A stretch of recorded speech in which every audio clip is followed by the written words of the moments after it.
Vamos lá. Então, semana passada a gente viu conflitos, um desafio para o crescimento a dois, né? Então, a gente viu que a paz dentro do lar não é determinada pela ausência de conflitos. Então, tem aqueles casais que dizem, a gente nunca brigou. Mas como assim? Duas pessoas que pensam sempre exatamente a mesma coisa? É claro que não precisa brigar por causa disso. Mas quando a gente pensa de uma forma diferente, né? Então, a gente precisa resolver. Então, os conflitos não resolvidos, normalmente eles bloqueiam a comunicação, prejudicando a comunhão e a unidade do casal. Gente, eu já tive a oportunidade de conviver com casais que estavam na igreja. Não estou falando de fora da igreja, não. Estou falando dos de dentro da igreja. Casados, por exemplo, assim, 50 anos de casado. Mas tinham 20 anos que eles não se falavam. Sim. Tiveram um conflito no passado, não resolveram o conflito, disseram assim, a gente não divorcia. Ah, porque Deus odeia o divórcio, mas a inimizade Deus não odeia. Vamos ficar dentro da mesma casa, a gente não vai se separar, a gente não vai divorciar, mas a gente vai ficar, ele dorme num quarto, ela dorme no outro. Quando um vai para o evento, o outro não vai. E eu estou falando de casais que estavam dentro da igreja. Então, né? O que é um conflito? É um estado no qual marido e mulher se posicionam de maneira diversa no campo das ideias e dos objetivos. Então, eu penso uma coisa sobre algo, meu marido pensa outra, e a gente não consegue entrar num acordo. Eu tenho um objetivo, ele tem outro, a gente não consegue entrar num acordo. E ter objetivos e ideias diferentes não é o problema. O problema é quando a gente não consegue entrar num acordo, não consegue caminhar, continuar caminhando junto. De onde procedem os conflitos? Diferenças da herança familiar recebida. Lembra que a gente falou sobre herança familiar lá nas primeiras aulas? Então, diferença dos tipos de educação recebida, dos hábitos, diferença dos temperamentos, né? Nas prioridades. Então, um pensa de uma maneira a respeito do assunto e diz assim, olha, isso aqui é prioridade. O outro diz assim, não, isso está lá no fim da fila. Minha prioridade é outra. Aí os dois começam a trilhar por caminhos diferentes. Daí a pouco, gente, normalmente caminhos diferentes, quando a gente fala assim, os dois começam juntinhos assim, ó. Mas à medida que o tempo vai passando, eles vão se distanciando tão devagarzinho, tão devagarzinho, tão devagarzinho. Quando você olha daí há alguns anos, um está no extremo, o outro está no outro. E muitas vezes, quando o casal para pensar sobre o assunto, eles começam a pensar assim, onde foi que nós começamos a nos distanciar? Posso dar um exemplo dessa semana? Essa semana eu tirei um tempinho para conversar com um amigo meu. Uma ovelha muito querida. E sabe o que está distanciando ele e a esposa? O filho. A mulher focou tanto na criança, ela está se esquecendo do casamento, está se esquecendo do marido. O mundo dela está gerando só toda criança. Olha como algo que é uma criança do casal pode distanciar o casal. Enfim. Os conflitos também procedem da carne. Sabe quando a carne fala mais alta? Sabe quando o orgulho fala mais alto? O egoísmo fala mais alto? As minhas coisas e as suas coisas, o meu dinheiro, o seu dinheiro, sabe? Então, Tiago disse assim, de onde vêm as guerras e contendas que há entre vocês? Não vem das paixões que guerreiam dentro de vocês? Então, você pode observar que a maioria dos conflitos vem de comportamentos carnais que a gente deve. Nesse caso, a grande saída é crucificar a carne. Lá em 1 Coríntios 3, versículos 2 e 3, o apóstolo Paulo vai falar isso. Ele fala assim, eu não pude falar a vocês como a espirituais, mas como a carnais, como a crianças em Cristo. Dei a vocês leite e não alimento sólido, pois vocês não estavam em condições de receber. Olha que coisa triste. Ele está falando isso com uma igreja. Está falando isso com pessoas que frequentam uma igreja, que são denominadas cristãs. De fato, vocês ainda não estão em condições, porque ainda são carnais. Aí ele fala, olha por quê? Inveja, divisão. E ele fala assim, vocês estão agindo como mundanos. Às vezes a gente senta para aconselhar uma pessoa que é denominada uma cristã. Mas a mente dela é uma mente mundana. A boca dela é mundana. A mente dela é mundana. E como é que de uma mente mundana pode sair um espírito de agregar? A pessoa ela se comporta como um mundano se comporta. E como é que um mundano se comporta? Ele é egoísta. Tudo sou eu, tudo é para mim, tudo é o meu bem. Se eu tiver que abrir mão de algo, o outro que faça isso. E aí como é que você consegue duas pessoas andando juntas se não há entre elas acordo? A Bíblia diz que isso não é possível, né? Então, os conflitos também procedem de uma mente mundana. A gente vai ver o apóstolo Paulo falando com os romanos que eles precisavam permitir que o Espírito de Deus transformasse a mente deles, por meio do conhecimento da palavra. Olha, gente, o hábito da meditação na palavra ajuda muito a gente. Muito. Porque muitas vezes, quando você está lendo a palavra, você se depara com coisas que você olha e diz assim, eu estou fazendo isso. Eu estou me comportando dessa maneira. Tem coisas que você lê e você diz assim, eu não estou fazendo dessa maneira. Ele está dizendo que eu devia me comportar assim. E aí o Espírito de Deus nos confronta. Né? Quem estava aqui no domingo ouviu uma mensagem a respeito de honra. Aí quando foi ontem eu cheguei, eu estava na cozinha e o Zé Roberto, que é uma pessoa muito querida minha, é meu amigo, ele chegou lá perto de mim e falou comigo assim, pastora, eu fiquei com medo da senhora fazer apelo ontem. Eu falei, por que, Zé? Ele falou assim, porque eu acho que a igreja toda ia levantar e ia para frente. Ele falou, Deus falou muito comigo naquela mensagem ontem. Mas eu vou falar a mesma coisa que o Zé Roberto. Quando eu estava preparando aquela mensagem, Deus também falou muito comigo. Hoje, por exemplo, eu estive na sala do pastor de manhã, sentei com ele e falei com ele assim, falei, eu acho que nós estamos fazendo uma coisa que está indo contra aquilo que foi pregado no domingo das finanças da igreja. Ele falou, o quê? Eu falei assim, o fundo de missões a gente faz assim, vamos supor, quando termina o mês de agosto, a gente vê tudo que entrou de dízimos e ofertas e retira 20% e entrega no fundo de missões. Eu falei assim, se nós estamos falando a respeito de honra, nós não deveríamos esperar o mês terminar para retirar o dinheiro do fundo de missões. Então, a cada segunda-feira a gente contaria o que entrou de dízimos e ofertas. E antes de nós começarmos a fazer os pagamentos da semana, nós separaríamos o dinheiro do fundo missionário. Ele falou comigo assim, concordo. Aí quando foi hoje, eu fiz a transferência da conta da igreja para a conta do fundo de missões, peguei as 3 semanas agora de agosto e mandei para o tesoureiro da igreja. Falei, por favor, transfira para essa conta tal, porque isso é honra. Então, a palavra, gente, ela corta dos dois lados. Então, quando a gente é confrontado com a palavra, ela vem em nossa direção.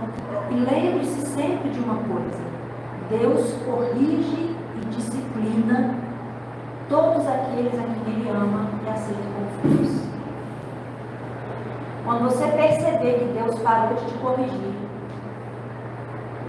aí está o problema. Se alguém parar de corrigir você, se alguém parar de orientar você, aí está o problema. Sabe quando uma mãe desiste de um filho? Quando ela diz assim, não vou falar mais nada.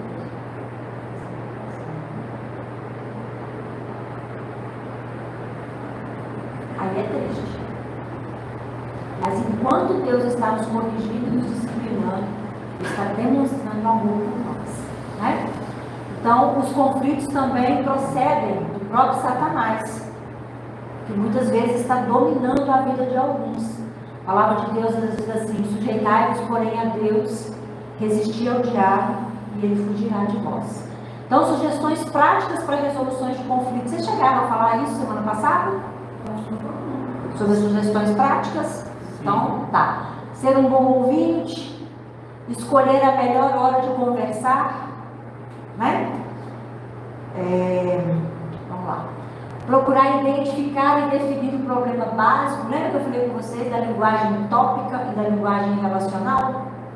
Eu cheguei a falar isso aqui com vocês? Não? Depois me lembra que eu vou falar então. Definir o limite do conflito, né? As áreas de concordância, de discordância. Às vezes a gente começa com um conflito por causa de uma coisa. E na hora da confusão, na hora da briga, aquele conflito vai se estendendo por várias áreas. Daí a pouco que está um balai de gato. Você não sabe nem por que a discussão começou. Então, vai conversar sobre o assunto? Vai. Vamos delimitar qual é o assunto que a gente vai tratar hoje. Né? Em casa, o pastor e eu, a gente tem um acordo. Pelo menos comigo é assim. Quando eu quero fazer uma reclamação dele, eu não aceito que ele jogue a peteca para mim de novo.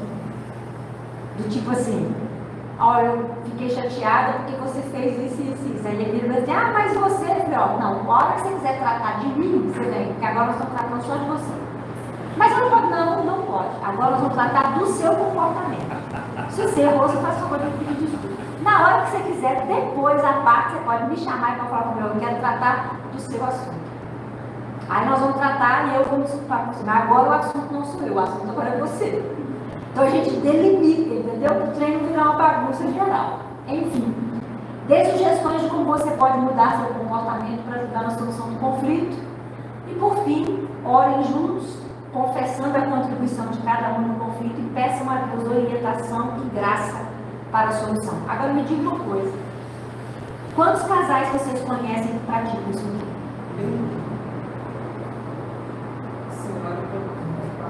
Pelo menos um que vocês conhecem, né? Em casa a gente faz isso. Faz. Por que muitas vezes os casais não conseguem resolver sozinhos os conflitos? Tem inclusive que vir para o gabinete pastoral. Isso não vai para outros lugares. Porque não põe isso aqui em prática. Porque se colocar em prática, nenhum casal precisaria levar os seus problemas para os outros resolverem. Para psicólogo resolver, para psiquiatra resolver, para terapeuta resolver, para pastor resolver. Não precisaria, gente. Todo mundo tem condições. Eu quero pedir gentilmente que todos ponham o telefone à parte. Quero pedir a gentileza. Muito bem, acho que nós encerramos aqui, né, Matheus? Vamos para 8? E agora nós vamos tratar do assunto de hoje.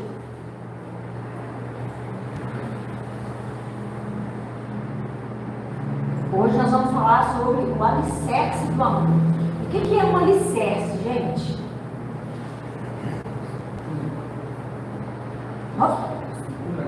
A estrutura, a base. E a gente usa um alicerce para construir algo por cima, não é isso? Ninguém faz um alicerce para falar, vem cá, você viu um alicerce. É um fundamento, né? Aliás, né, já pensou? Você chega lá, a casa que só fica no fundamento, cadê a casa? A gente pega o alicerce para fazer uma construção bem bacana por cima. Não é isso? Mas essa casa precisa de um bom alicerce. Quem aqui já viu uma casa que foi mal construída, sobre um alicerce mal feito, e aquela casa não suportou? Vocês lembram ali da chegada de... Como é que chama aquela cidadezinha ali?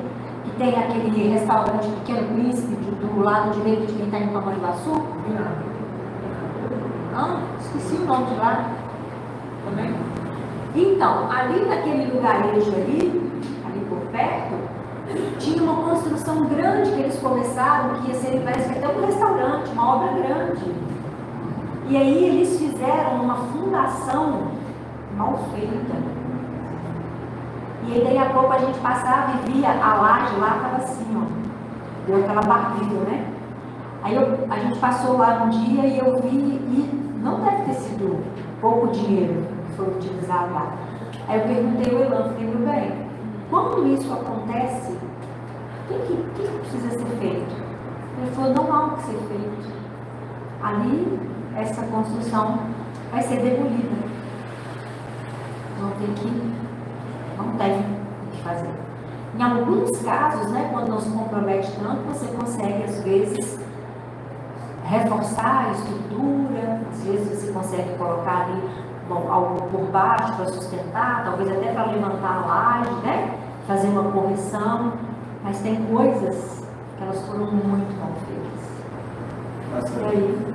O Emerson respondeu que é em Realeza. Realeza, né? Ele está ao vivo. Ah, então tá. Então é em Realeza que a gente tinha. Parece que essa construção, inclusive, foi demolida há um tempo atrás. Então vamos lá.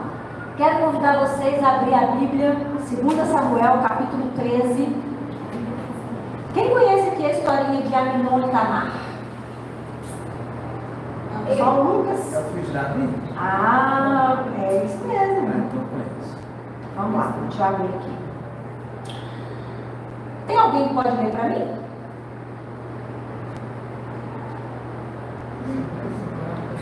É. 13:1. 2 Samuel 13:1.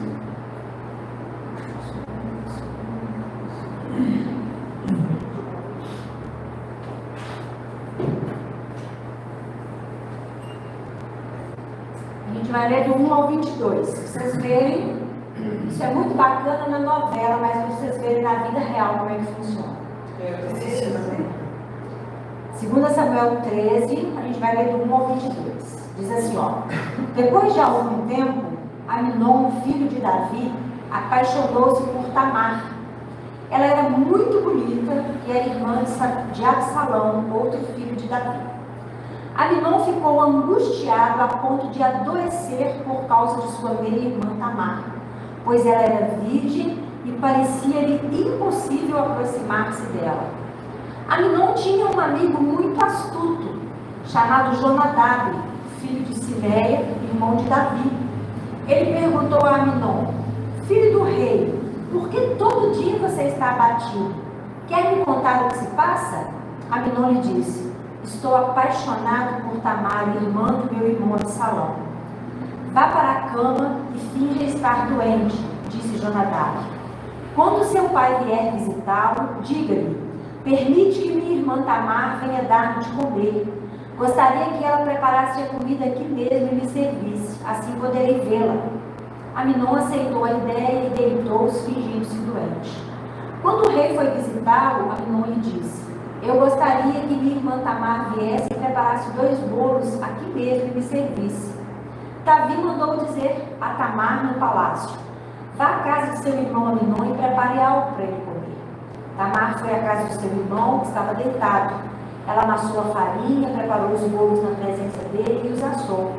Depois pegou a assadeira e lhe serviu os bolos, mas ele não quis comer. Então Aminon deu ordem para que todos saíssem. E assim,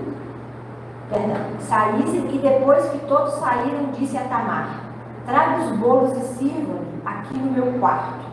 Tamar levou os bolos que havia preparado ao quarto de seu irmão. Mas quando ela se aproximou para servir, ele a agarrou e disse, deite-se comigo, minha irmã. Mas ela lhe disse, não, meu irmão, não faça essa violência. Não se faz uma coisa dessas em Israel. Não cometa essa loucura.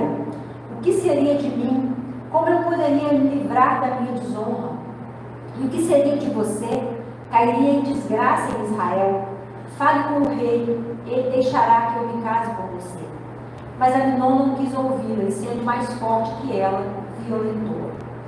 Logo depois, Aminon sentiu uma forte aversão por ela. mais forte que a paixão que sentiram, e lhe disse: levante-se e saia. Mas ela lhe disse: não, meu irmão, mandar-me embora seria pior do que o mal que você já me fez. Ele, porém, não quis ouvi-la, e chamando seu servo, disse-lhe: ponha esta mulher para fora daqui, e tranque a porta. Então o servo a pôs para fora e trancou a porta.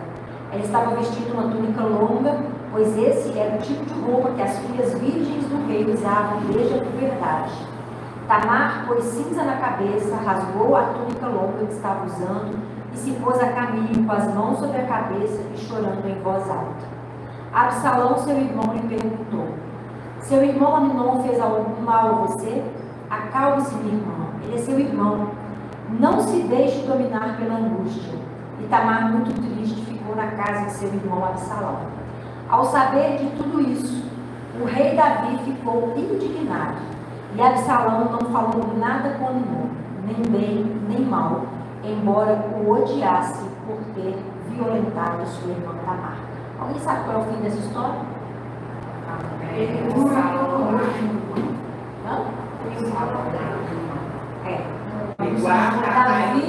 Davi fica indignado, porém não toma nenhuma atitude. Aí Absalão espera o tempo passar, espera a poeira baixar, aí um dia, programa uma festa, diz: não, tá tudo bem. E quando Amnon chega, ele mata Amnon. Ele se vinga, né, do que aconteceu com ele. Mas por que nós estamos lendo esse texto? Porque se isso fosse o enredo de uma novela, muitas emoções, né? O cara fica completamente apaixonado pela menina. E ele faz uma loucura por ela, né?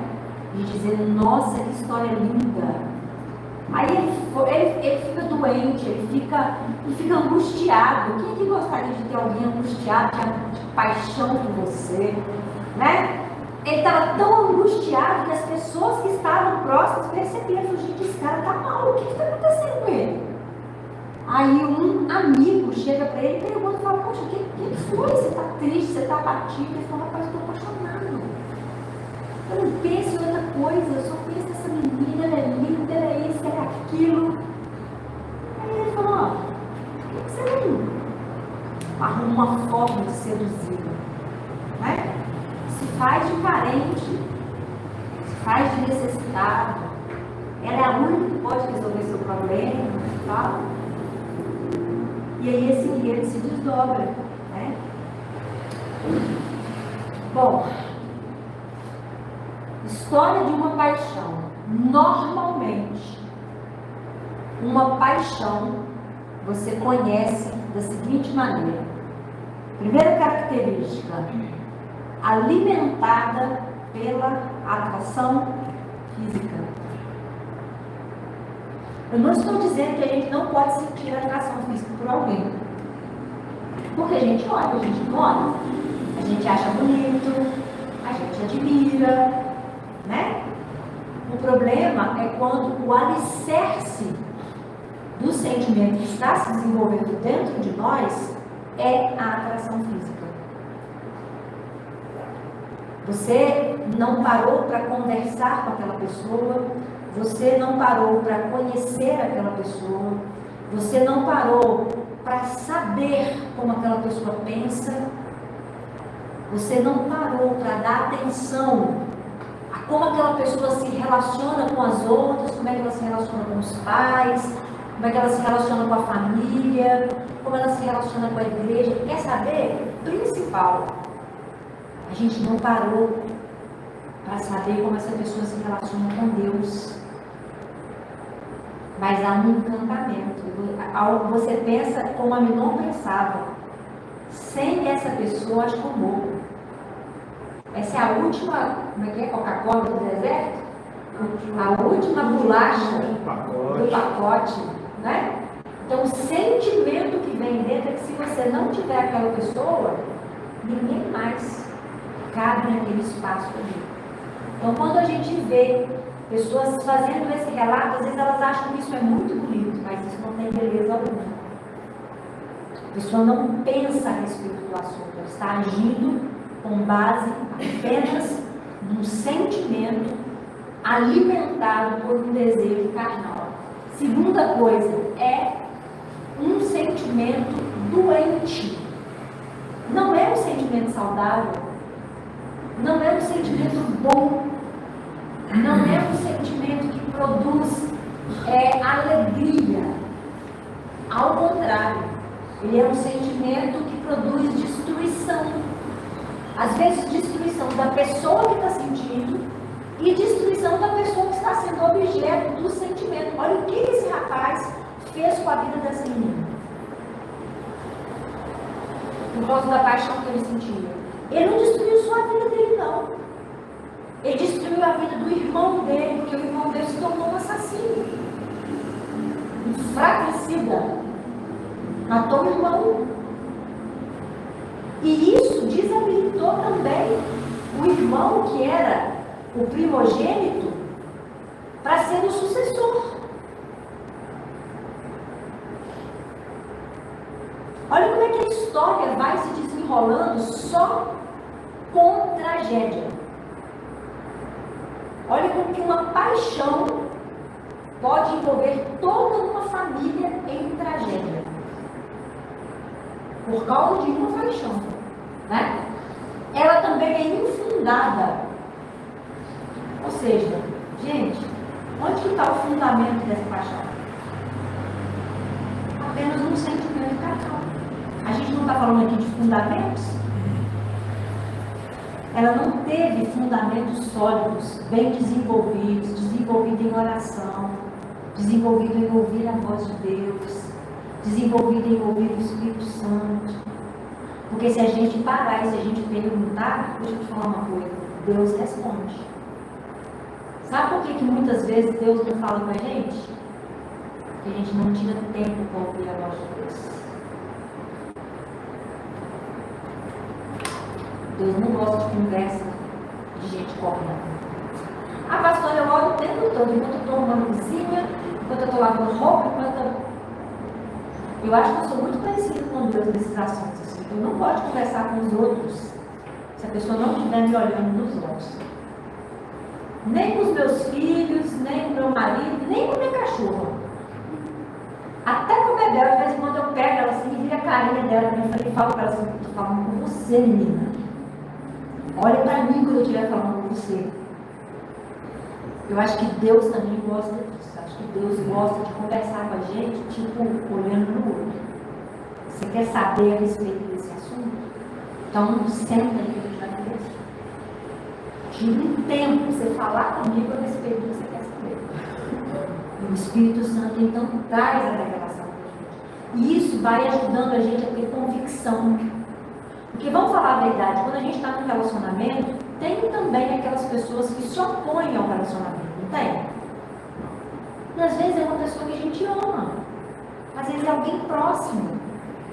Mas se Deus tem te dado as respostas, você consegue até mover o outro coração das outras pessoas em direção àquela pessoa que você está se relacionando com ela. Não sei aqui se alguém já passou por isso, de estar se relacionando com alguém e, vamos supor, o pai ou a mãe, ou às vezes um irmão, ou às vezes um amigo muito querido seu, diz assim, meu santo não bateu com dela. Já te aconteceu isso, Vinícius? Já, né? A Vinícius sabe o que eu estou falando, né? Na maioria das vezes é verdade. Aí. Livramento. Pois é, mas possivelmente na maioria das vezes você não estava orando para receber o direcionamento de Deus. Estava só na base da paixão, né? Ainda bem que você tem bons amigos, né? Que bom, né? Te ajudaram a se livrar de enrascadas, né? Então ela é louca, ela é irracional. Olha o que esse rapaz fez. Ela ainda fala com ele, ela fala, olha, não, aqui no nosso meio não se faz dessa maneira. Se você quer casar comigo, fala com o rei, né? Ele pode me dar em casamento a você. Ela até quis, Né? Ela falou, olha, bota a sua cabeça para funcionar. Né? As coisas não são assim. Gente, quantas vezes a pessoa é tomada pela paixão, ela vai lá e toma uma decisão rápida, né? Exatamente. Como diz a Lu, depois você toma, vem tomar, né? É isso mesmo. Né? Às vezes vem uma criança, né? Às vezes vem um casamento. Aí depois, Indesejado. Aí depois lá na frente começa a querer desfazer uma aliança. Agora vamos ver um pouquinho sobre isso, né?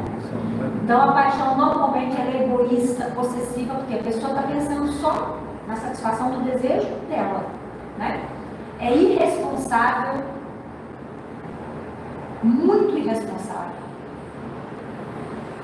Não pensa em tudo que está sendo envolvido ao redor, né? Quantas pessoas entram em relacionamentos e saem machucando um monte de gente, ferindo um monte de gente, magoando um monte de gente, prejudicando um monte de pessoas por causa de uma paixão. É destruidora e é mortífera. Então, o fim dessa história, já que vocês sabem, né? Não preciso terminar de contar, vocês vão ver destruição e morte. Oi. A gente estava falando sobre mais ou menos isso na célula, aí eu até comentei, o problema de tudo é que na maioria das vezes a gente está numa situação dessa na convicção que a gente está certo. Não me engano. Você está fazendo coisas que hoje a gente vê que não, mas quando você está passando por aquilo ali, você tem total convicção que você está certo, que aquilo ali é o caminho certo. Depois, quando você tem a mente aberta, os olhos abertos, você vai ver que você está se envolvendo num relacionamento desse mentira aí, depois que você percebe. Por isso, Vinícius, que nós precisamos ter o auxílio do Espírito Santo. Por quê? Gente, o Espírito Santo, ele enxerga coisas que você e eu não enxergamos. Luiz, você consegue saber o que vai acontecer no dia de manhã? Mas Deus sabe. A Bíblia diz que ele é onisciente. Ele sabe tudo. E outra coisa, a Bíblia diz que ele é presciente. Ou seja, ele sabe tudo com antecedência. Aí muitas vezes a gente entra em guerra com Deus e Deus está lá dizendo assim, se esse menino soubesse do que eu estou livrando ele. Se esse menino imaginasse que livramento que eu estou dando para ele, eu, se fosse Deus, tinha uns negócios que ia falar assim, tá, eu vou deixar rolar. Você vai. Vou deixar ser igual a Fernanda, minha filha. Fernanda era pequena, tinha os negocinhos de tampar as tomadas todas lá em casa. Ela ficava com um garfinho tentando tirar um negócio de tomada. Um dia eu deixei. Ela enfiou o garfo aqui, era tipo de coice, assim, sabe? Olha que ela enfiou assim, aquele negócio de um choque, né? Ela foi pra trás, assim, ó. O cabelo dela ficou dessa altura, assim, ó. Ela veio. Eu te avisei umas 20 vezes. Quer botar? Falei, você quer colocar o garfo de novo na tomada? Ué. Será que Deus vai ter que deixar você botar o garfo na tomada? Vai não. Melhor não. Melhor não. Melhor para você não bota o garfo, é para o seu bem. Agora, tem coisa que às vezes os pais falam, os amigos falam, as pessoas que nos amam falam conosco. Né? Eu me lembro uma vez num relacionamento que eu tive e eu gostava muito da pessoa. Muito. E eu olhava e dizia, gente, esse menino tem um caráter tão bom. Ele é amoroso com a mãe dele, não tinha o pai, sabe? O pai dele tinha falecido, e todos os irmãos, eles eram muito unidos entre eles, muito amoroso com a mãe e tal. Eu falava, não, ele só não tem Jesus ainda.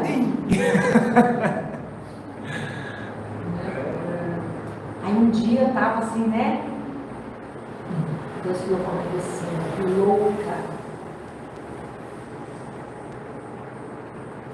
louca. Você tem certeza que você vai continuar nesse caminho? Gente, eu me arrependi de uma maneira tão intensa. Meu Deus, tem misericórdia, porque eu estou agindo como uma louca. O que é uma pessoa louca? Uma pessoa que perdeu o juízo. Uma pessoa que perdeu a capacidade de raciocinar da forma correta. O lobo ele vive num mundo paralelo. Ele vive porque a mente dele o engana todos os dias. Eu falei, Senhor, eu não quero viver como uma louca. Me dá condição de raciocinar da forma correta, de pensar como o Senhor pensa. E louvado seja Deus, né? Que essa situação foi interrompida. Eu não sei, às vezes ele é até um bom esposo para a esposa que ele tem atualmente, né? Às vezes ele é uma boa pessoa, enfim. Mas eu não precisava apenas de um bom marido. Eu precisava de um homem que fosse servo de Deus, que tivesse a mesma natureza que Deus havia me dado. Eu havia nascido de novo. E esse rapaz não havia passado pelo novo nascimento. Nós tínhamos naturezas diferentes, né? Eu precisei me arrepender e fazer essa confissão. Então, o alicerce de um amor verdadeiro, ele está em Deus. Deus deve ser o fundamento do nosso relacionamento, pois o amor é mais do que um sentimento. Na verdade, o amor ele transcende a emoção, alcançando o espírito do ser humano e gerando motivação para atitudes práticas. Pastor, o que a senhora quer dizer com isso? O que eu quero dizer com isso é o seguinte: muitas vezes nós confundimos amor com sentimento. Tanto é que a gente diz assim, eu não amo mais fulano. Eu não amo mais a Beltrano. Meu amor acabou. Não é isso? Porque a gente está associando amor a sentimento. E deixa eu falar uma coisa com você. Os sentimentos, eles mudam ao longo da vida. O sentimento que eu tenho hoje pelo meu marido não é o mesmo que eu tinha há 32 anos. Ele é um sentimento completamente diferente. A idade muda esse sentimento. O relacionamento, o convívio, muda esse sentimento. As alterações hormonais e físicas mudam os sentimentos. Você sabia disso? Você não sabe que vocês são tudo novinhos, né? Vocês são tudo bonitinhos, tudo tranquilo, né?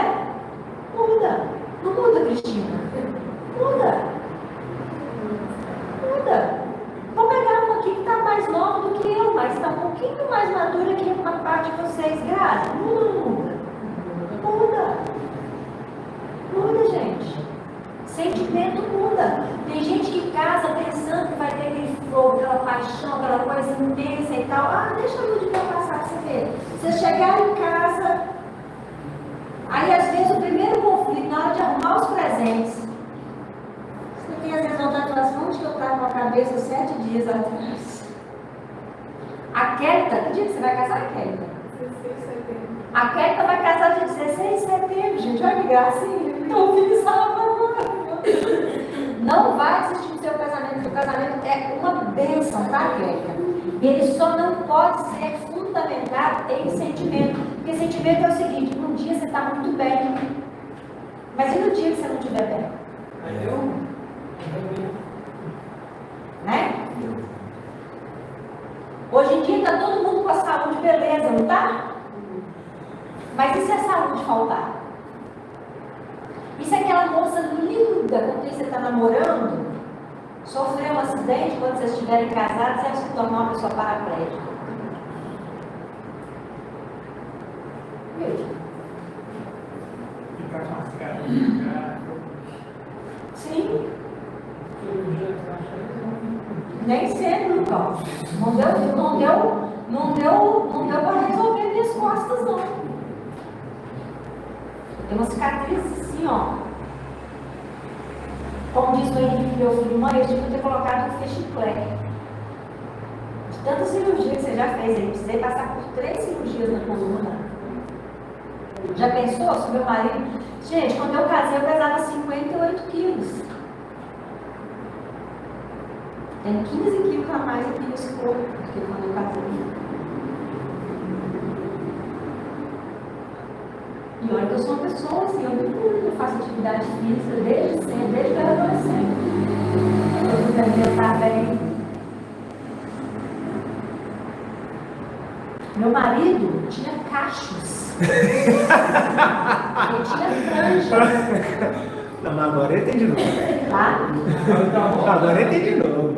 Não, mas não se compara com o que ele tinha antes. Ele tinha cabelos fartos. Muito cabelo. Muito. A barriga dele era um tanquinho. Agora vai acabar no bolo. Eu acho que ele tá vendo.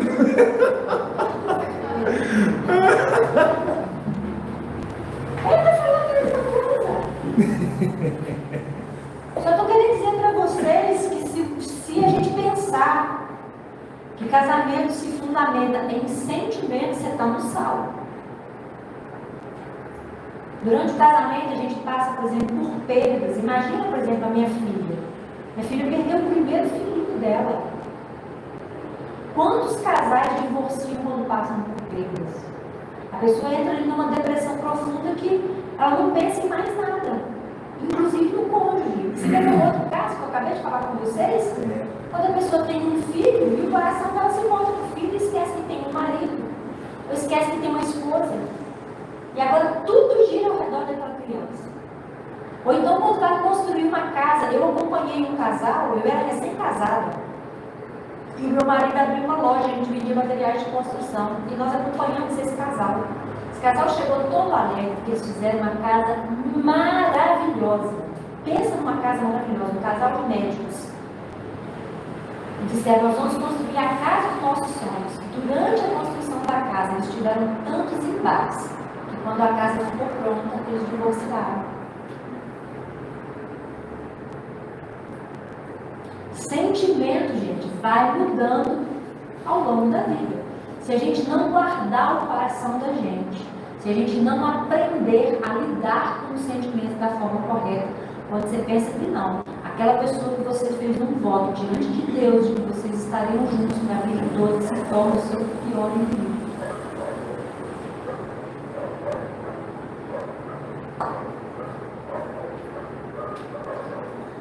Características do amor. Vamos ver se o nosso amor está fundamentado em Deus? Vamos lá, Lu? Primeira coisa, disposição. Ou seja, o amor não fica à mercê das emoções. Nós amamos porque é um mandamento de Deus para nós.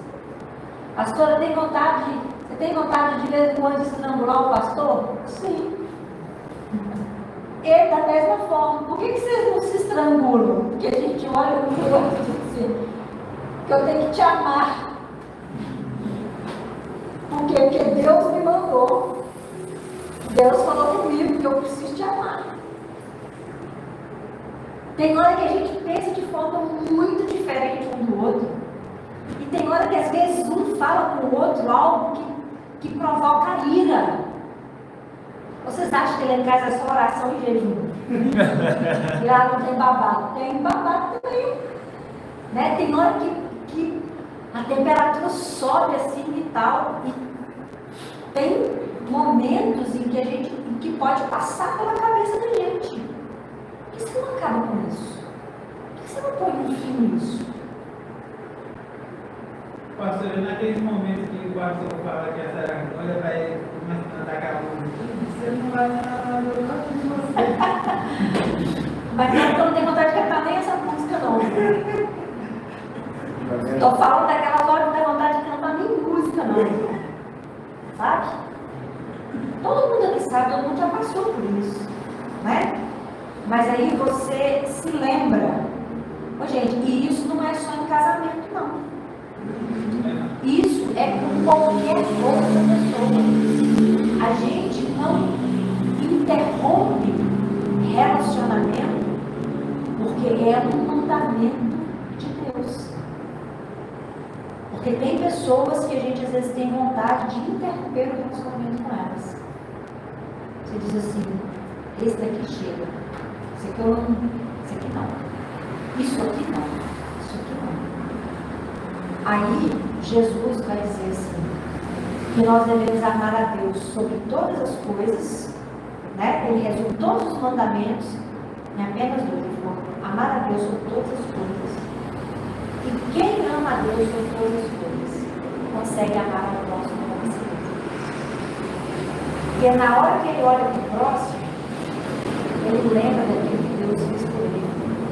E fala assim, se Deus foi capaz de amar uma pessoa como eu, como é que eu não vou amar o meu irmão?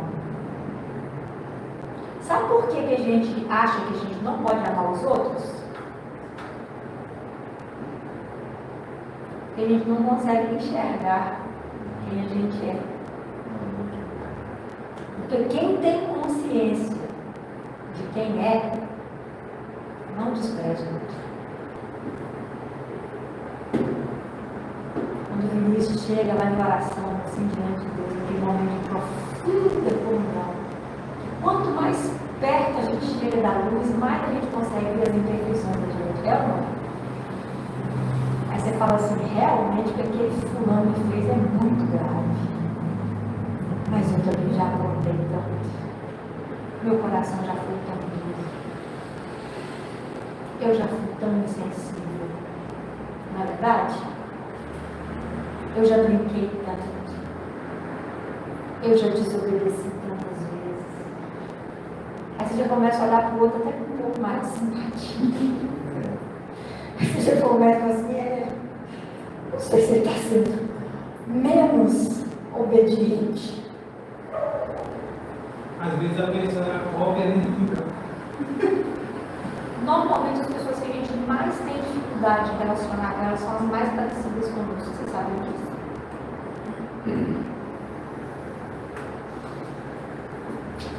Muito bem. Então, João 15:12, Jesus vai dizer assim, ó, o meu mandamento é este: amem-se uns aos outros, como eu os amei. E de que forma Cristo nos amou? Me diz uma coisa, quando Jesus deu a vida dele por você, Mateus, você era bonzinho igual você é hoje? E hoje é assim, melhorou um cadinho, mas tem as mazelas aí também. É. Não merece, não tem jeito. E você, Luiz, quando Jesus te amou, você merecia o amor dele? Você, Carol? Ele merece até hoje. Você, Lu, quando Deus resolveu investir Jesus na sua vida, onde você estava? Você estava arrumando. Estava distante, né, Lu? Bacana é isso, sabe? É que mesmo a gente sendo como a gente era, né? E como a gente tem procurado não ser mais, a gente encontrou alguém que você não tem problema. Eu vou dar a Jennifer a oportunidade de ter uma vida diferente. Ah, Senhor, mas o que a Jennifer apronta? Aí Deus vai dizer, mas eu vou dar a oportunidade. Vai que você agarra a oportunidade. Ah, Senhor, olha o que o Danilo aprontou. Olha o que o fulano fez. Olha o que o Geraldo está arrumando. Olha o que o André fez. Já passou para casa umas 50 vezes. Né? Vai que o Espírito Santo em algum momento alcança o coração dele, igual alcançou do filho. Acho interessante aquele pai, né, que quando o filho chega e diz assim, me dá parte da herança, entrega, o filho sai, a Bíblia diz que o filho estava vivendo lá, o pai calado, quieto. Mas a Bíblia diz que um dia, ele, caindo em si, o Espírito Santo estava lá onde ele estava. O Espírito Santo começa a mostrar para ele, né? Ele começa a pensar, gente, na casa do meu pai, até os empregados comem comida decente. Do que querem comer a comida dos porcos comem nos nossos filhos. O que eu estou comendo? Nós precisamos crer, sabe? Que Deus fala com as pessoas, que Deus transforma as situações. Às vezes nós queremos transformar as coisas na base da marretada, né, Lu? A gente pensa que é a gente que tem a responsabilidade de mudar as pessoas. E isso traz para nós uma dificuldade dificuldade muito grande de se relacionar. Porque as pessoas não mudam assim. Elas não são transformadas dessa maneira.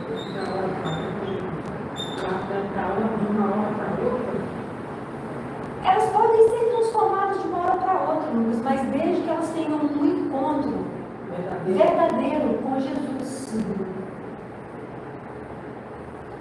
Na verdade, quando a gente tem um encontro com Jesus, tem uma mudança muito radical que acontece dentro de nós. É igual o exemplo de Pedro, que era brabão, e quando conhece o comedor de vergonha, ele deixou de ser nervoso.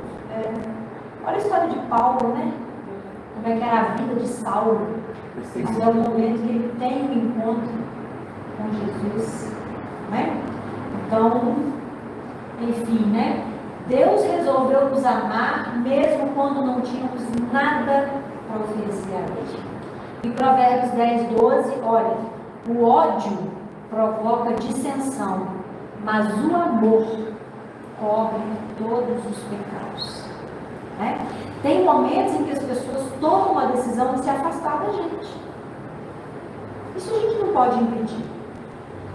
Tem aquelas situações que a pessoa diz, olha, não quero mais convivência, não quero mais, ou terminou o relacionamento, acabou, estou partindo para outro e tal. Mas o que é que não pode estar dentro do nosso coração? Do nosso. Aquela barreira, de tal forma que se um dia aquela pessoa pensar em reaproximar, ela tenha medo de se aproximar da gente. Ela diz, mas a Lu, eu não consigo chegar mais nela, a Lu me bloqueou. A Lu não quer mais ter contato comigo. Isso aí, Lu, não é direito seu. O seu coração tem que estar aberto para que, se aquela pessoa procurar por você e tentar uma reaproximação, o seu coração não esteja fechado. Certo? O amor verdadeiro, o amor que é fundamentado em Deus, é um amor disposto a amar mesmo de verdade, porque o amor é um mandamento da parte do Senhor. Também é um amor sacrificial, ou seja, ele exige uma renúncia da gente em favor do outro. Vamos falar a verdade, gente? Nos últimos tempos, é isso que nós temos aprendido com esse mundo? O que esse mundo está dizendo para nós? Você tem que ser feliz. E o que não te faz feliz? Descarta. Quem aqui tem ouvido muito falar dos relacionamentos tóxicos? O que você faz com um relacionamento tóxico? E se você já for casado com um relacionamento tóxico? E se você sabe que eu estava lendo outro dia? Uma psicóloga escrevendo a respeito de relacionamentos entre pais e filhos. E ela disse assim, você não é obrigado a conviver com seu filho só porque ele é seu filho.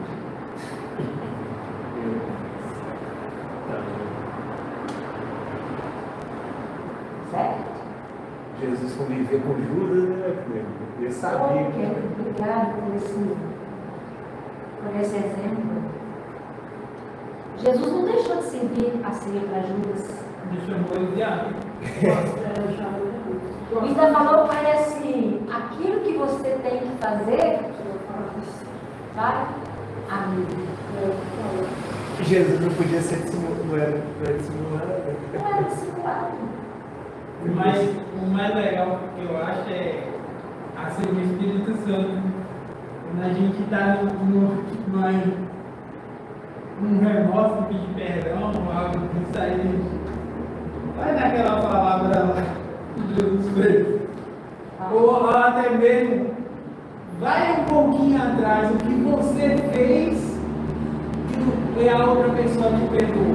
Jesus te perdoou mesmo antes de saber o que você ia fazer. Ó, gente, isso que nós estamos falando aqui não quer dizer que nós temos que aceitar tudo sem falar dos erros, não, tá? Daqui a pouquinho nós vamos falar sobre isso, ok? Vamos lá.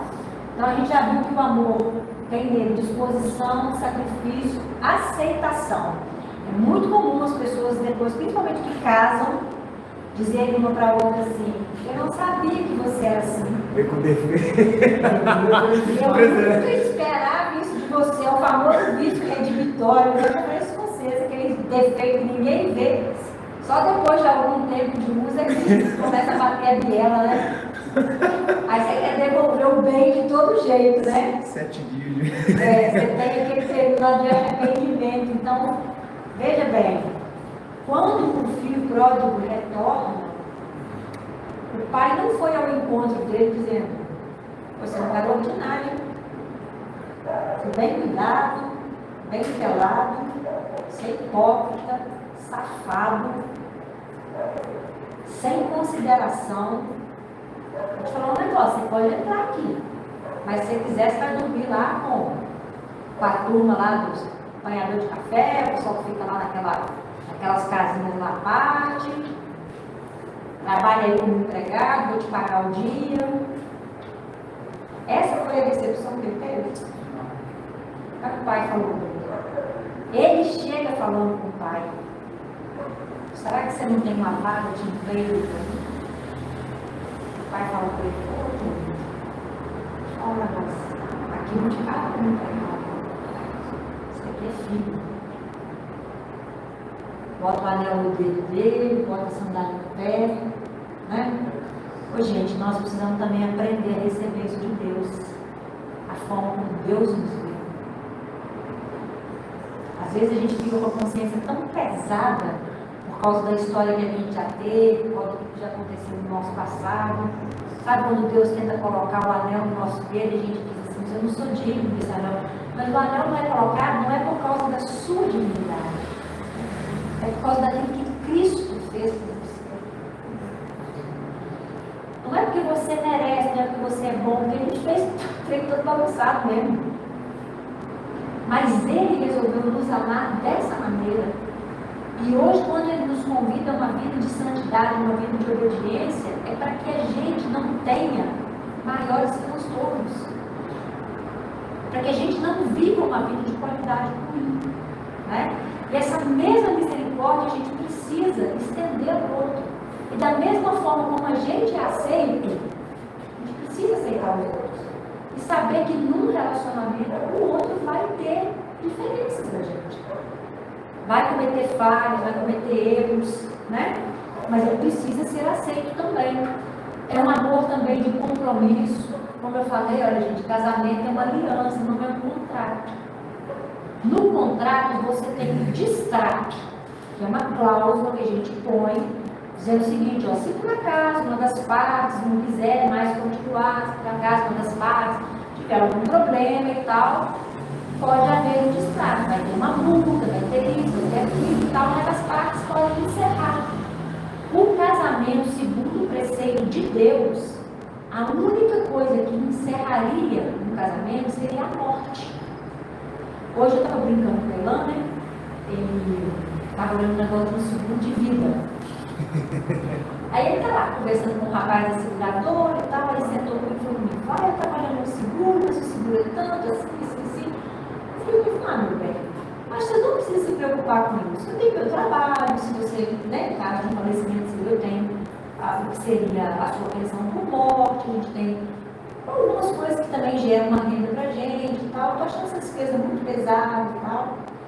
Aí eu olhei pra mim e falei comigo assim: se eu morrer, você vai passear muito, né? Aí eu falei pra ele assim: com certeza. Mas não é bom passear sozinho. Eu falei: que isso que eu vou passear? Uai, mas você é minha esposa. Eu falei: até você morrer. Se você morre, a Bíblia diz que a nossa aliança tem um fim. Então, amigo, eu sinto muito. Se você morrer, eu vou passear e vou passear muito bem acompanhado. Aí eu falei assim: eu me recuso a morrer. Acabou o assunto. Ele vai sentir Vocês entendem como é que o assunto começa e termina lá em casa? Essa maneira. Ele vai sentir uma dor na coluna. Aí agora ele fala: tudo errado. Então, olha, veja bem, segundo os padrões da palavra de Deus, o que colocaria fim a um casamento? Apenas a morte. Tá? Aí Jesus depois vai falar a respeito de exceções, né? Jesus vai falar a respeito do adultério. Gente, o adultério é uma mácula terrível. é uma mágoa muito forte contra o casamento. Agora, ele pode ser superado quando há arrependimento? Pode. Nós temos vários exemplos aqui do nosso cotidiano, de que até uma situação grave como essa pode ser bem tratada e pode ser superada. Né? É como alguém que talvez vai ter uma cicatriz no corpo. A gente vai olhar, vai lembrar que um dia aquilo ali foi dolorido, mas se você apertar o outro nas costas, ou apertando, não tem mais dor aqui. Um dia essa região aqui esteve extremamente dolorida. Vai ficar muito tempo até sem conseguir andar. Mas hoje ela está sarada. Foi bem cuidada, bem acompanhada. Sarou. Hoje, quando a gente olha, a gente vê apenas uma cicatriz. Mas minha mobilidade foi totalmente restaurada. Ok? Então, um casamento pode ter algumas sequelas. Às vezes a pessoa pode passar por situações. Agora, nós temos outras situações que às vezes a gente acompanha, que muitas vezes não são assim de conhecimento de todos, né? E às vezes a pessoa pode dizer assim, mas como é que será, por que o pastor não falou, não pediu isso? Nós acompanhamos um caso, tivemos um pastor conhecido num evento que nós fomos, e ele contou uma história que me marcou muito. Que ele, conversando com uma senhora que era da igreja, ela pediu socorro à igreja. E ela falou com o pastor, pastor, meu marido é um homem extremamente violento. E nos últimos tempos, ela falou, enquanto ele batia só em mim, não tinha problema. Mas agora ele está batendo nas crianças, batendo de forma muito violenta. Ela disse que semana passada, ele nos ameaçou de morte. E ele falou que vai nos matar. E o pastor falou com ela que o único motivo pelo qual ele poderia acolhê-la e ajudá-la seria no caso de adultério. O marido dela não era um homem adulto, então ela deveria voltar para casa, deveria tentar apaziguar os ânimos e tudo mais. E a mulher foi morta juntamente com as duas crianças no dia seguinte. E esse pastor fez a confissão dele chorando muito no encontro de pastores, o pastor Jorge Linhares promoveu os homens. E isso me chamou muito a atenção. Porque tem algumas situações que a igreja precisa estar atenta. Elas não estão previstas na Bíblia, mas elas estão acontecendo. Né? Então, assim, a gente tem casos, por exemplo, assim, de pais que estão abusando sexualmente dos filhos. São situações muito graves, né?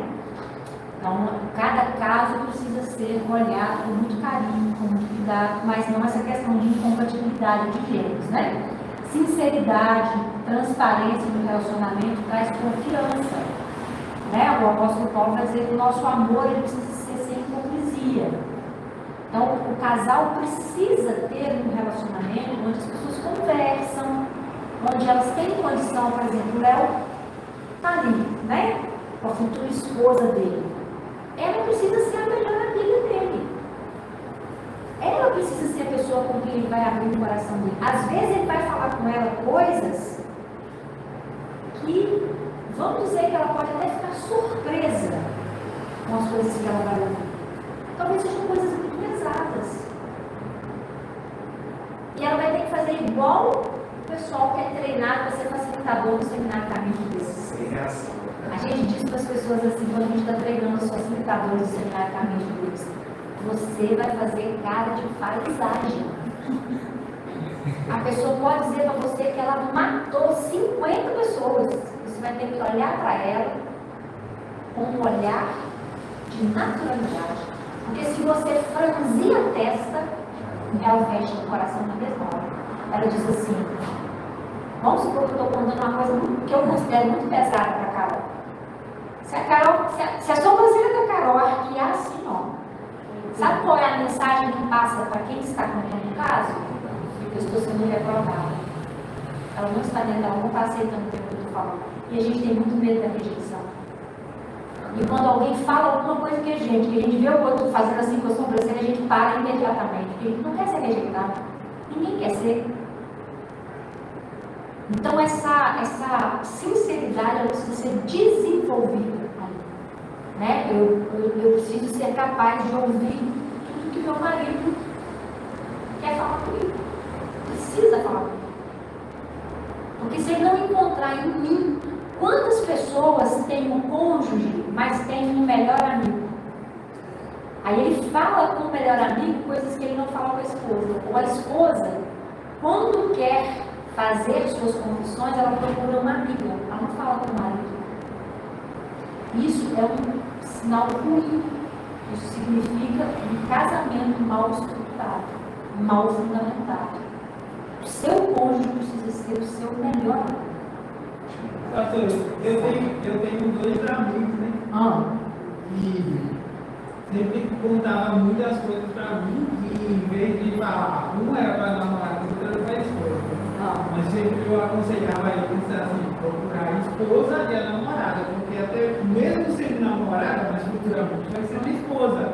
E ele tem que ter uma sinceridade no relacionamento. Aí, não quero ficar preocupando ela com isso não. Não quero encher o saco dela com isso não. Eu disse, não, mas você tem que ter esse relacionamento com ela. Exatamente. É Eu isso sempre mesmo. busco fazer isso. Eu faço esposa e para namorada. Vocês lembram? Ah, desculpa, pode falar. Outra coisa que eu achei interessante, assim, né, porque essa ela está aqui, foi um testemunho que o pastor Alan deu, né? E eu fiquei assim, impressionado com o nível de sinceridade que vocês têm no relacionamento de vocês. O pastor Alan, acho que foi no público que ele falou, uma vez, um cara estava cantando assim, ó. E a senhora pegou, foi até ele e disse, ó, tem um cara que está me cantando e eu estou agradando a cantada dele. Sim, é verdade. Toma um posicionamento aí. E o pastor não foi lá, conversou com o cara direitinho. E eu achei muito incrível, né? Assim, o nível de sinceridade. Sim, deve ter isso no casamento também. Deixa eu pegar falar com vocês a respeito do contexto. O Elan e eu estávamos vivendo um momento muito difícil no nosso casamento. Muito. E eu estava assim, vou usar a palavra assim, decepcionada com ele. Algumas condutas que ele estava tendo estavam me desagradando muito, e aquilo causou uma decepção, uma tristeza no meu coração em relação à pessoa dele. Muito bem, nesse mesmo período, eu estava fazendo faculdade. E um professor começou a me assediar. E ele vinha com muitos elogios.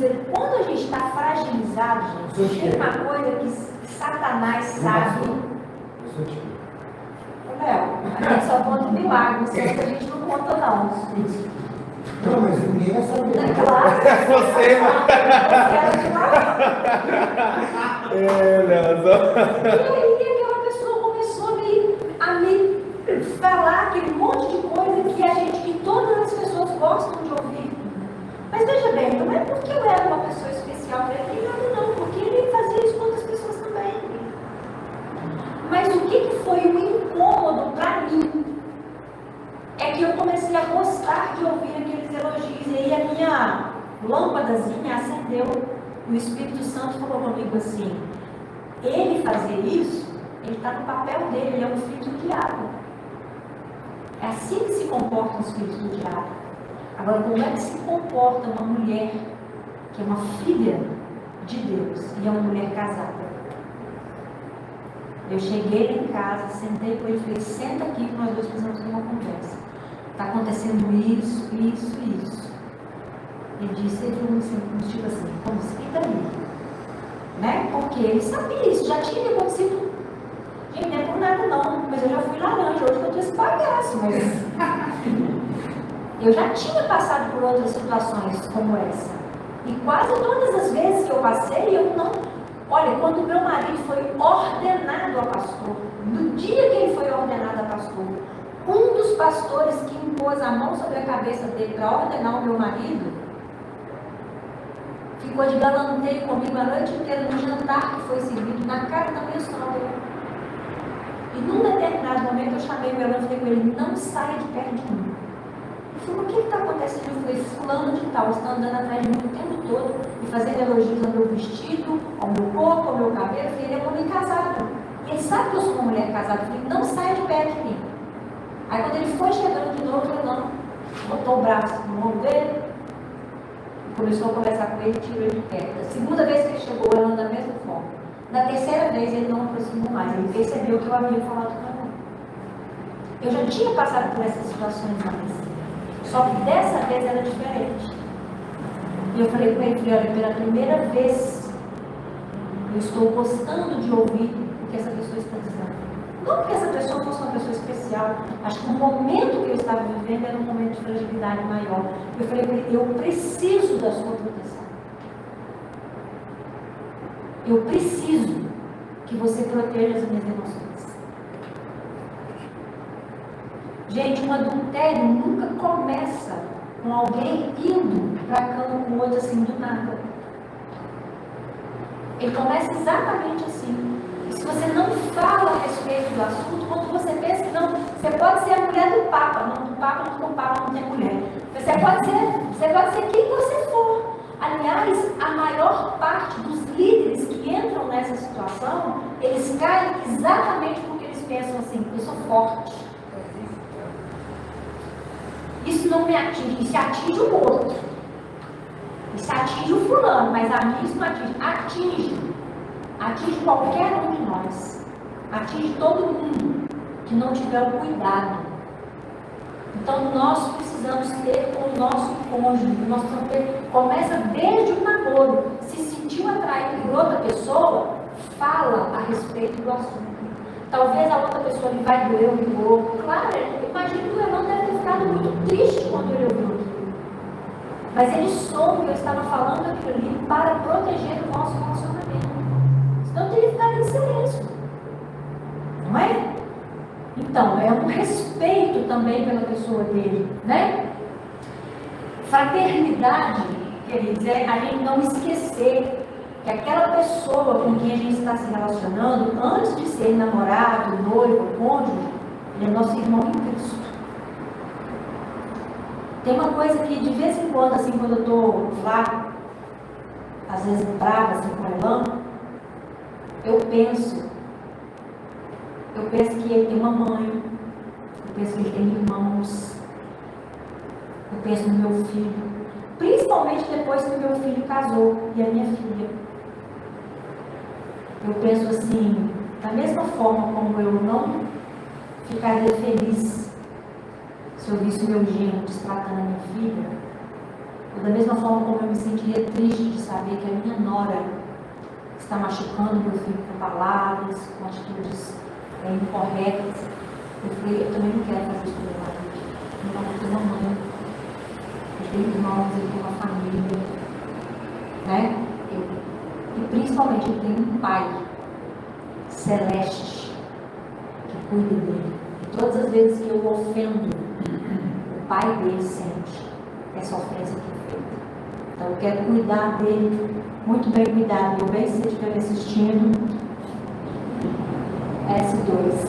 Respeito. O que é o respeito? Impede o cônjuge de denegrir a imagem do outro, mesmo sabendo das limitações dele. Não sei se vocês conhecem a história de Abigail e Nabal. Davi protegeu os pastores de Nabal. Nabal tinha criação de ovelhas. A Bíblia diz que ele era um homem muito rico, tinha muitas ovelhas, tinha muito gado. E enquanto os servos dele estavam levando todo esse rebanho para uma determinada área, Davi e os homens que andavam com ele protegeram os servos de Nabal. Depois, Davi estava peregrinando lá, fugindo de Saul. Ele ficou sabendo que era a época da tosquia lá no meio do pessoal lá do Nabal, e ele mandou pedir alimentos lá, porque ele andava com aqueles homens e eles muitas vezes passavam a necessidade, né? E ele falou assim, olha, fala com Nabal que eu protegi, eu guardei os servos dele, agora quem está precisando do auxílio sou eu. Será que ele poderia nos ajudar e tal? E aí, o servo de Davi chegou lá e quando foi falar, Nabal saiu do cara. Não sei quem é Davi, não sei quem é Jessé, o pai dele, nem sei se ele está usando de sinceridade, se ele está querendo apenas, enfim, comer das coisas que eu tenho que me oferecer, porque eu tenho aqui no meu pessoal, não é para ficar dando para vagabundo, não. Do tipo assim, né? E mandou o cara embora, falou, pica a mula aqui. Aí o cara chegou lá e falou com o Davi, falou, ó, o Nabal falou isso. Falou que não vai dar nada não. Ele falou, tudo bem, ele não dá nada. Agora, me desrespeitar, não. Sabe o que o Davi fez? Falou, cada um aí pega a sua arma, nós vamos descer. E ele falou assim, hoje não vai ficar da linhagem masculina da família de Nabal. Ninguém, vou matar todo mundo. E a ordem era passa a faca em todo mundo. E ele desce. Só que quando ele está descendo, um dos empregados de Nabal ouve a conversa e vai até Abigail e fala com ela, fala, olha, o meu senhor falou isso, isso, isso. E ele desrespeitou muito Davi. E se esse assunto chegar lá, Davi vai vir, não vai sobrar ninguém. Aí aquela mulher prepara os alimentos, prepara os bichinhos, tudo, bota os alimentos em cima dos burrinhos lá. Devia ter cabelo também, né? Bota aquilo tudo e parte. O marido dela estava tão bêbado, tão alterado, que acho que ele nem percebeu. Ela saiu daquela caravana toda e ele nem viu nada. Quando a Abigail chega diante de Davi, ela faz uma coisa muito legal. Ela põe a culpa nela. Ela fala com ele assim, ela falou, ô seu Davi, a culpa foi minha. Eu que não percebi o seu servo chegando, que se ele tivesse falado comigo, eu já tinha trazido os alimentos. Ele falou, mas é aquilo que Nabal falou. Ela falou, não, ele realmente estava alterado, às vezes ele fala alguma coisa que não deve, tal, mas aqui eu já trouxe tudo, aí ela tira o foco daquilo que o marido dela fez de errado e bota o foco ali, ó, aqui, ó. Mas olha aqui, ó, o que o senhor quer, está tudo pronto. E ela levou muito mais até do que o que ele havia pedido. Aí Davi olhou e falou assim, olha, por causa do seu comportamento, hoje Deus me livrou de fazer uma chacina. Fala pro pessoal, vamos voltar. Davi só deu uma olhada nela e falou, Nabal tem bom gosto. E parte, foi embora. Gente, a atitude dessa mulher me chama tanta atenção. Essa mulher não expôs o marido dela.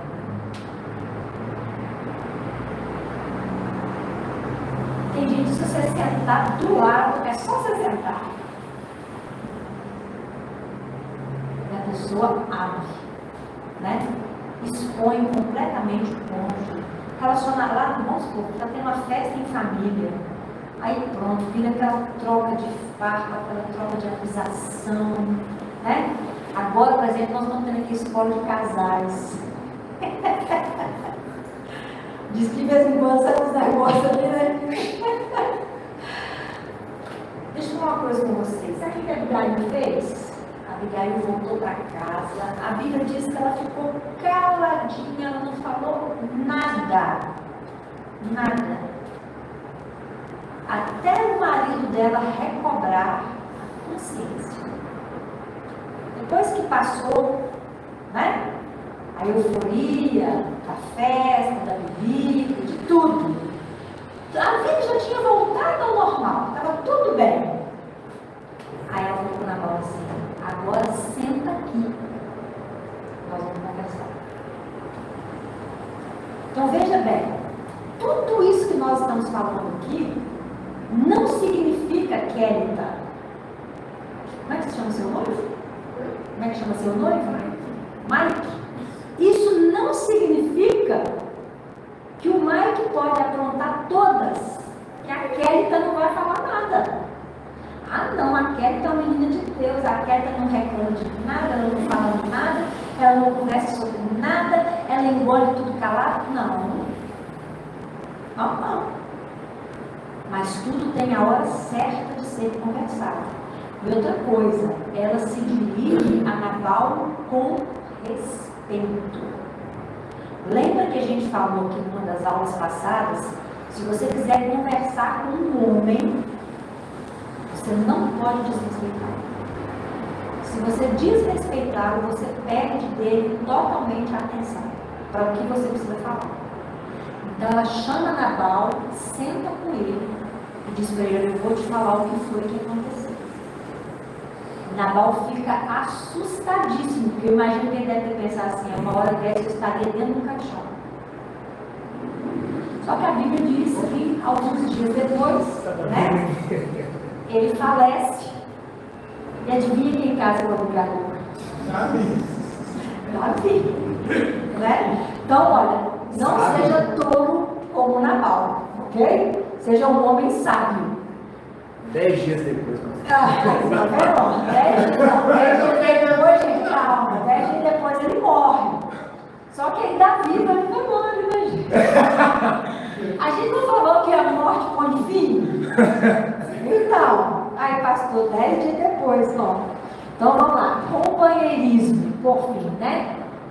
Aquela pessoa que socorre o cônjuge, motiva e o ajuda a atingir os alvos. Eclesiastes 4, 9 a 12 diz assim, ó. Gente, esse negócio de viver sozinho é só se você tiver um chamado para ser humano. Porque olha o que a Bíblia diz. É melhor ter companhia do que estar sozinho. Porque maior é a recompensa do trabalho de duas pessoas. Vocês vão pagar um aluguel só, uma água só, uma luz só, economiza. Aí pode comprar uma pizza no final de semana. Entende? Vai trabalhar com os dois no mesmo carro, volta no mesmo carro e economiza o transporte. É bom demais a conta. Tem dois para ajudar a criar as crianças, né? Ajuda a educar. Enquanto um dá banho na criança, outro prepara o alimento. Então é muito melhor estar dois, isso é verdade. Outra coisa, olha, se um cair, você não pode ter um cônjuge que é seu inimigo, porque se você cair, ele já vai pisar em cima. Mas se o seu cônjuge for seu amigo, ó, o amigo pode ajudar a levantar-se. Mas pobre do homem que cai e não tem quem o ajude a levantar-se. E se dois dormirem juntos, ai que delícia, no inverno, vocês vão se manter aquecidos. Pastor, você estava falando aí do casamento que acaba na morte? Não. No caso aconteceu o seguinte. Meu pai morreu na segunda, aí na terça-feira à noite, uma pessoa juntou para minha noite. Um amigo meu, não vou casado. E ela levou adiante? Não, isso aconteceu. Eu achei estranho.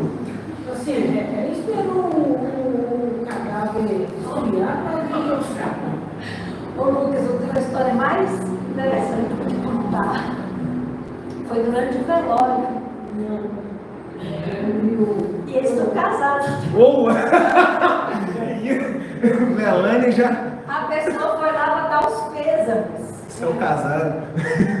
Aí a pessoa viúva olhou e disse: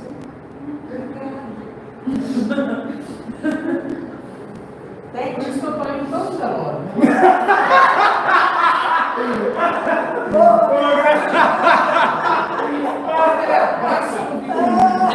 a melhor que eu já ouvi até agora. Só vi o caixão caindo. Falou que é viúvo, você tá aí consolando.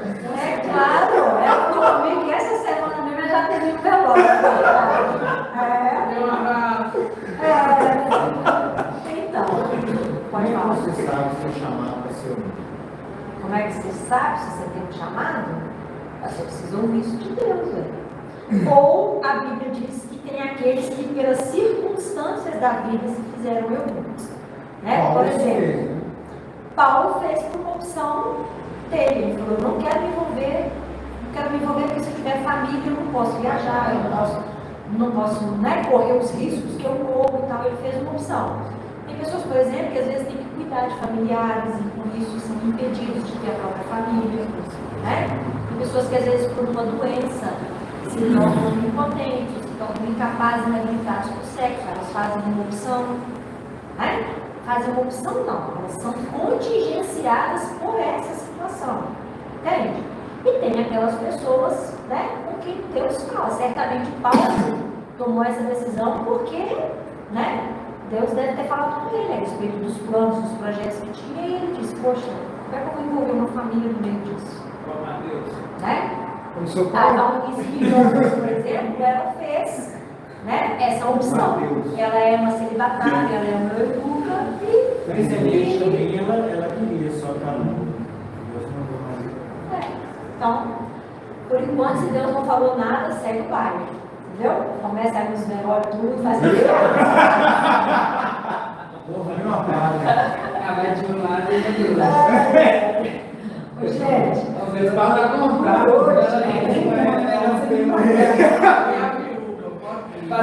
Hoje a mulher vem cá. faz contato com o pessoal dessas casas onde tem velório, né?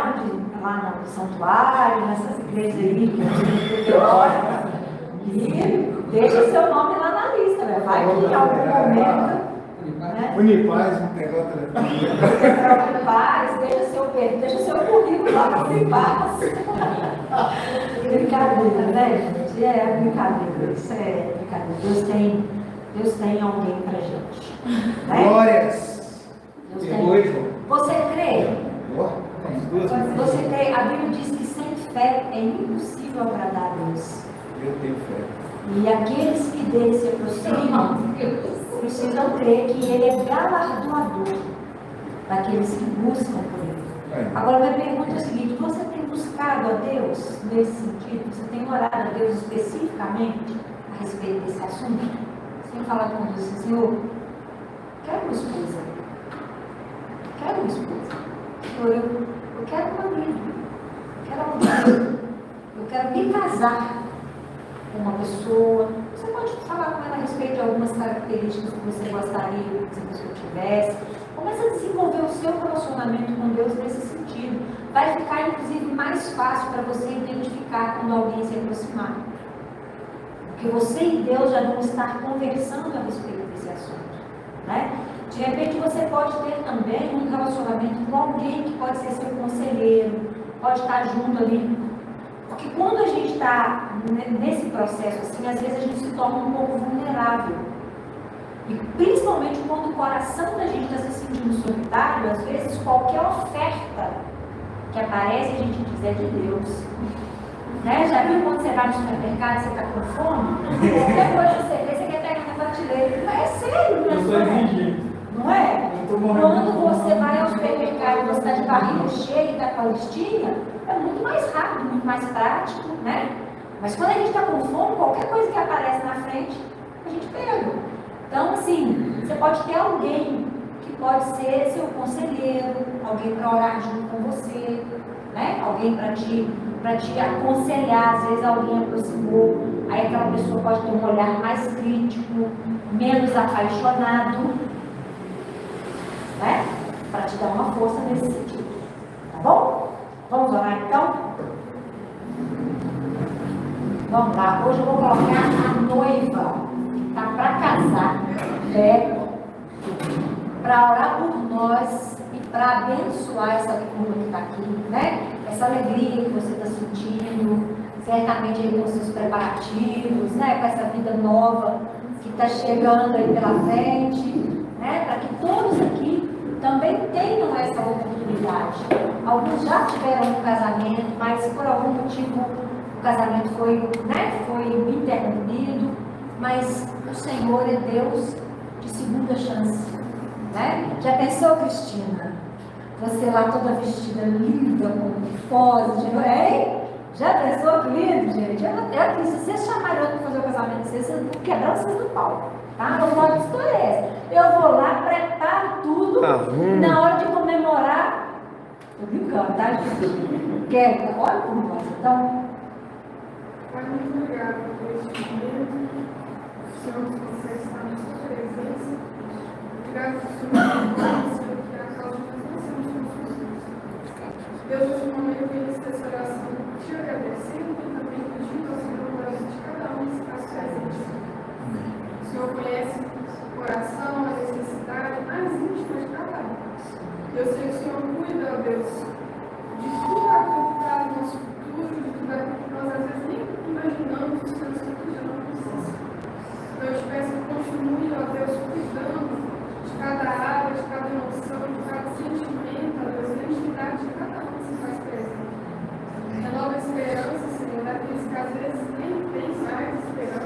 Sim, Deus. Mas a tua palavra diz que aquele que te busca e cresça não alcança. Então, neste momento, eu peço ao Senhor que renove as esperanças, que renove as forças, e que traga a cada coração aqui presente a alegria de poder receber do Senhor o melhor, porque é isso que o Senhor quer para nós. O Senhor é o maior interessado em ver os seus filhos felizes, satisfeitos, não com ausência de conflitos, de dificuldades, porque sempre o Senhor às vezes vai nos custar isso, mas tendo sempre a paz que excede todo entendimento, a paz que nos guia, que nos leva para o centro da tua vontade, nos faz experimentar, Deus, todos os privilégios que tem, que é de estar na sua presença. Eu te entrego e te agradeço, Deus, pela vida de cada um que está aqui nessa noite. Creio que o Senhor está guiando, está cuidando de cada detalhe da vida dessa casa. Obrigado. Amém. Amém. Deus abençoe vocês. Até semana.